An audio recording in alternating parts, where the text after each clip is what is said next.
So today we're going to be training some foundation. We're going to be utilizing our bounce, which is a quintessential element of hip hop dance. We're going to be playing around with a lot of variations and different ideas that I think will be helpful for anyone from a beginner to an advanced dancer. We're just going to dive right into it.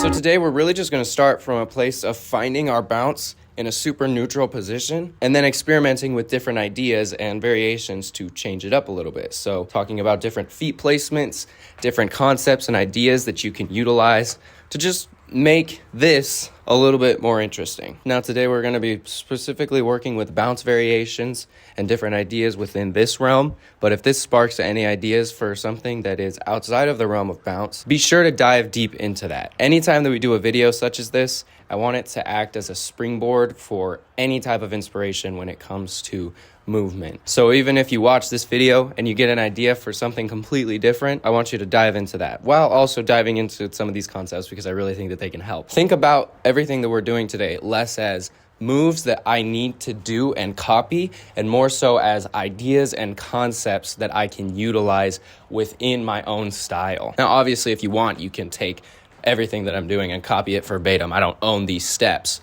But try to dive into your own personal practice or your own personal exploration of it. Create your own variations, find your own pathways, just explore. Anyways, let's get into this. Also, for those of you who don't know, my microphone is broken. That's why I'm utilizing my phone. So subscribe so I can buy a new microphone. So we're going to be starting from here with this basic bounce. Whenever I teach bounce or explain it to people, I really like to emphasize the influence of the rock, or more so just the posture of your body when you're bouncing. You don't really ever want to be bouncing like this. It kind of just looks like you're scratching your back on a tree, which a good friend of mine does quite often. Right on it. We don't want to force a bad posture, so that's why I kind of like to say, when you're bouncing, you can also think about finding a slight rock forward, just so everything kind of stays more in this realm as opposed to getting like back here, which we really don't want. So if you're just starting and you're trying to figure this out still, then this is what you start with. Basic bounce is really just a bend in the knees. You want to just keep it loose and kind of let your body go. We never want to be like forcing this bounce.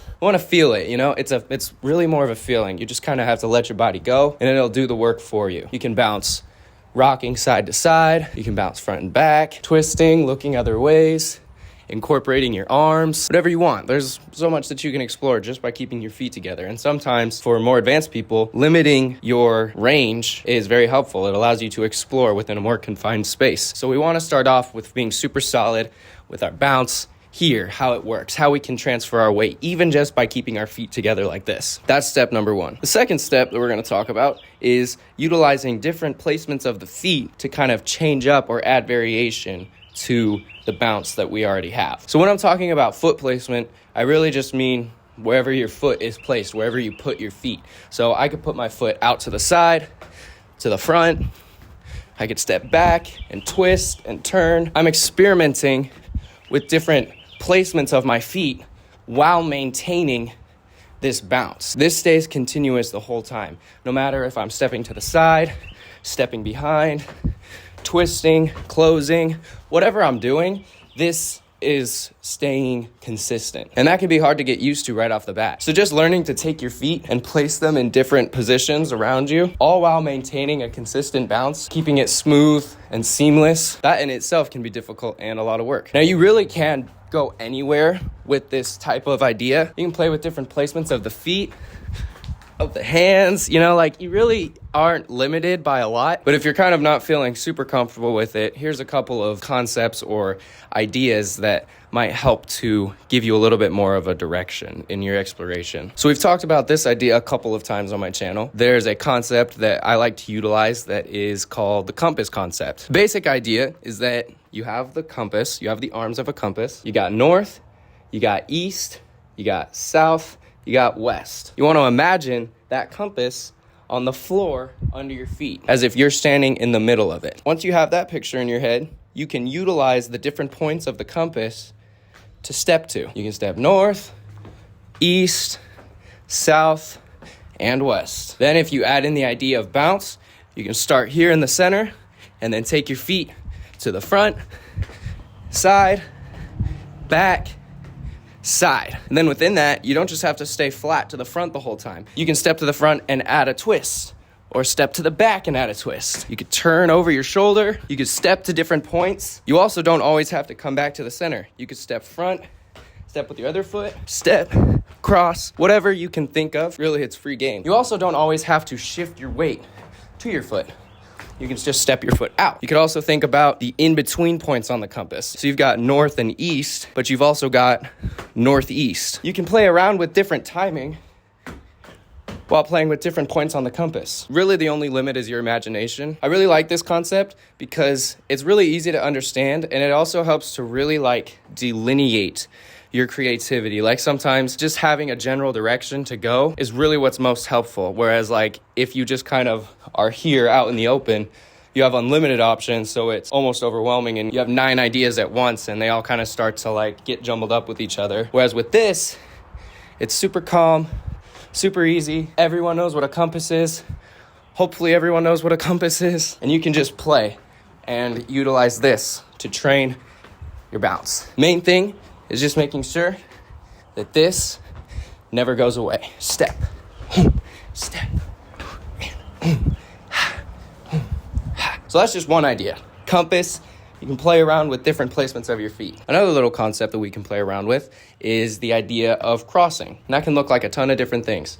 We can find a cross to the front, to the back. This is a really simple idea, but it really can add a lot of flavor to your practice and your style. Just playing with different variations, crossing the feet in different ways. Like I said earlier, your only real limit is your imagination. So just give yourself the freedom to explore and to try new things. A lot of times, I think that I don't give myself enough freedom to just explore and try things. I think that I have to do things in such a specific way. And yes, while there are guidelines that help to give our dance form and help to give us technique and that sort of thing, dance first and foremost should be a feeling, and dance without feeling isn't really dance. So just giving yourself the freedom to explore these different ideas, whether you think what you're doing is whack or not, I think giving yourself that freedom is super, super valuable. Next little concept that we're going to talk about is turning and twisting. So we talked about it a little bit with our compass in that we don't want to just stay to the front the whole time. We don't want our hips and our shoulders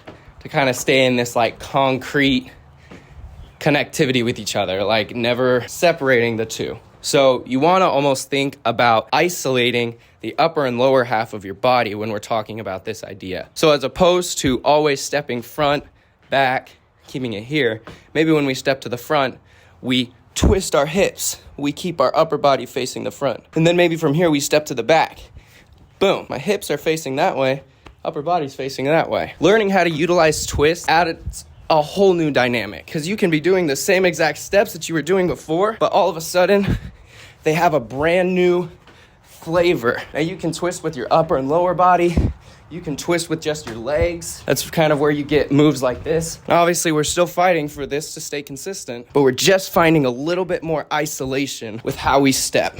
Turning, twisting, adding all these different dynamics can really spice up what really just began as this. Another little layer that we can add here is picking up the foot as we're bouncing. So when we're practicing different placements of our feet, we don't always have to shift all of our weight where we're stepping or keep our feet on the ground. You could start picking up the foot, utilizing that twist idea as well. So it doesn't always have to be here. We can find twist and twist.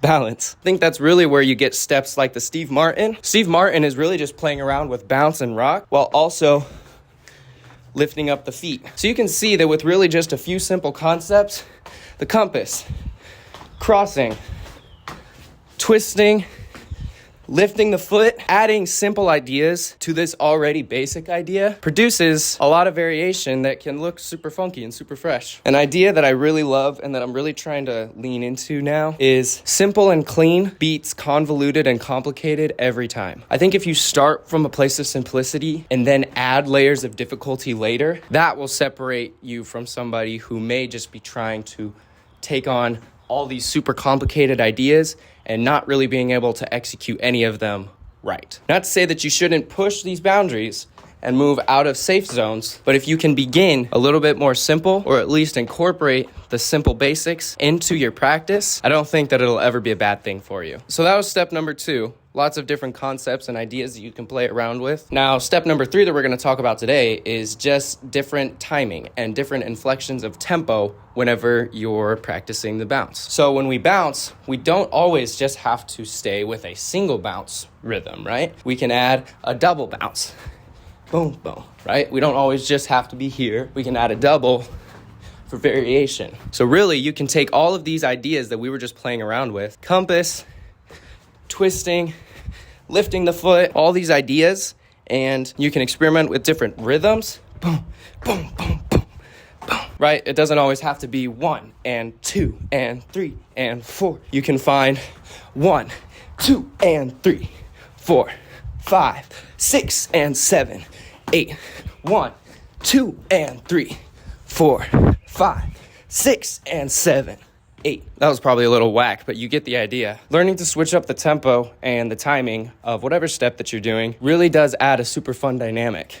This is something that I'm still working on, as you can probably tell. But it's like I said, these super simple ideas, when building off of them and creating your own variation, really can become quite complicated after a little while. So that was 3 steps or 3 ideas for training your bounce and just finding variation within this very basic and foundational elements of hip-hop dance. Now, I do obviously want to say that some of these are not technically hip-hop vocabulary. These are more so just ideas or movement concepts that can be utilized within basic hip-hop vocabulary, such as the bounce.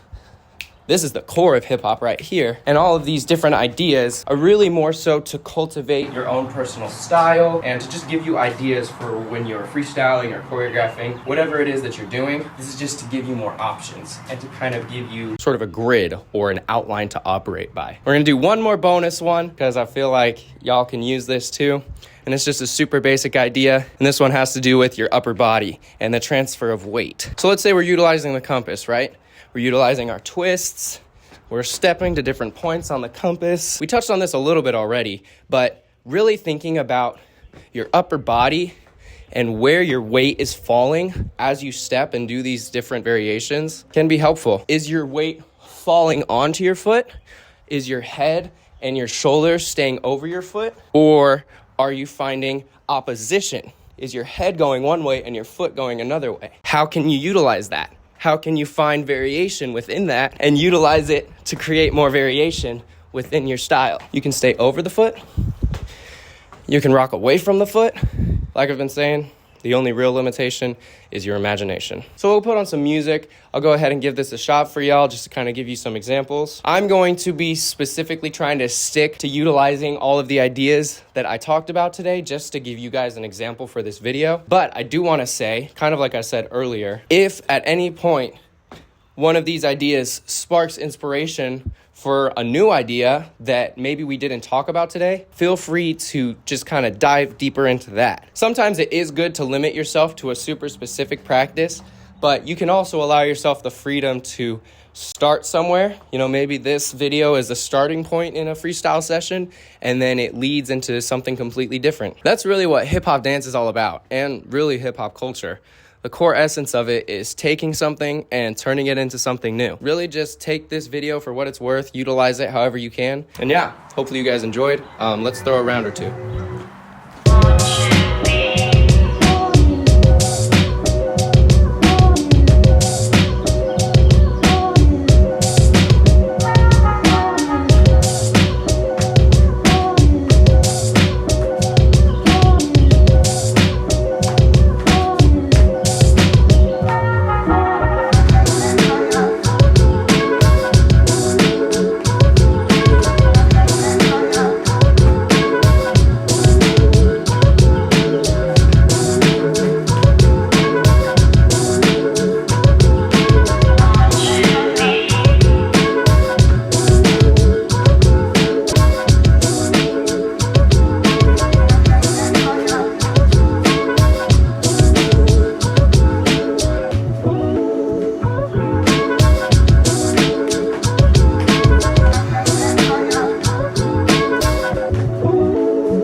gave you guys just some ideas, things to play with. Take these ideas and concepts, train them so that you get better than I am. I want to thank you guys so much for taking the time to watch this video, and I truly hope that it was helpful for you and that somehow, some way, it can aid you in your dance journey or just your journey in general. If you find this content valuable, I would love it if you would share it with some friends. Dream of mine would be to hit 10,000 subs on this channel before the year is out. So any support that y'all can render would be greatly appreciated. As corny as it sounds, liking this video and subscribing really does tell YouTube that people like this content, and it just gets my stuff out to more people. I would love to continue to help people who want to learn to dance, and I'd love to help out anybody who's been in my position before. So hopefully this was helpful for y'all, and I thank you again for watching.